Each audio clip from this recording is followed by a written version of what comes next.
প্রথমে যে জিনিসটা মনে রাখতে হবে, এখনও কিন্তু গাজা মুক্ত হয়নি। গাজার মানুষরা এখনও আক্রান্ত, তাদের উপর এখনও নির্যাতন চলছে এবং সেটা যতক্ষণ না হয় আমাদের কাজ কিন্তু শেষ হয়নি। তার বাইরে যেটা বলবো, আমি অনেক মানুষকে ধন্যবাদ জানাবো। প্রথমে বাংলাদেশি যারা সারা পৃথিবীর থেকে সাড়া দিয়েছে, দোয়া করেছে, ভালোবাসা পাঠিয়েছে, তাদের কাছে আমি কৃতজ্ঞ। আমি তুরস্ক এয়ারলাইন্স আমাদের আসার ব্যবস্থা করে দিয়েছে, তাদের কাছে ধন্যবাদ জানাই। আমাদের দেশের সরকার যেভাবে সাড়া দিয়েছেন, আমাকে ওইখানে ইস্তানবুলে আমাকে গ্রহণ করেছেন, একদম আমার সাথে কোনো যোগাযোগ করার কিছু ছিল না, সেগুলির ব্যবস্থা করে দিয়েছেন, সেগুলির জন্য ধন্যবাদ। কিন্তু আবারও আমি বলবো যে আমাদের আসল সংগ্রাম বাকি আছে।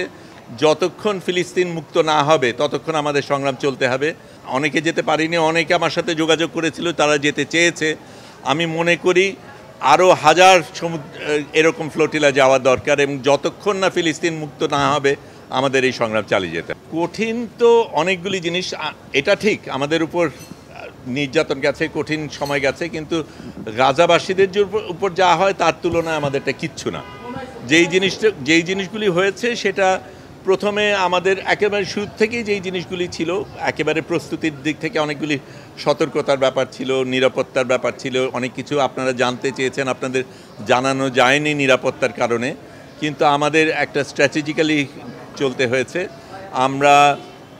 আমি প্রথমে এই ফ্লোটিলায় যাওয়ার সুযোগ পাই, তারপরে আমরা রওনা দিই। এটা ছিল সবচাইতে বড় ফ্লোটিলা পুরো সব কিছুর মধ্যে, অনেক বড় অন্যদের থেকে। এবং আমাদের প্রধান এর মধ্যে আরোহী ছিল সংবাদকর্মীরা এবং স্বাস্থ্যকর্মীরা, এবং আমাদের ইচ্ছা করেই সেটা করা হয়েছিল, কারণ এই কর্মীদের উপরে সবচেয়ে বেশি আক্রোশ ছিল ইসরায়েলে এবং সবচেয়ে বেশি হত্যা করা হয়েছে এই সংবাদকর্মী এবং স্বাস্থ্যকর্মীদের। কাজে আমরা সেটার প্রতিবাদে গিয়েছি এবং যদিও আমাদের সাথে ত্রাণ ছিল, ত্রাণ দেবার উদ্দেশ্যে না, আমরা যাতে ওদের উপর বোঝা না হই সেই কারণে আমরা নিয়ে গিয়েছিলাম। কিন্তু যেটা আমাদের খারাপ লেগেছে সেটা হচ্ছে এই ত্রাণগুলি ইসরায়েলিরা নিয়েছে, কিন্তু আমার কাছে যেটা সবচেয়ে বেশি, শারীরিক অত্যাচার নিয়ে আমি কথা বলতে চাই না, কিন্তু যেটা আমার সবচেয়ে বেশি অপমান বোধ হয়েছে সেটা হচ্ছে আমাদের বাংলাদেশি পাসপোর্ট তারা ছুঁড়ে মাটিতে যখন ফেলেছে, এইটা আমাকে ভীষণভাবে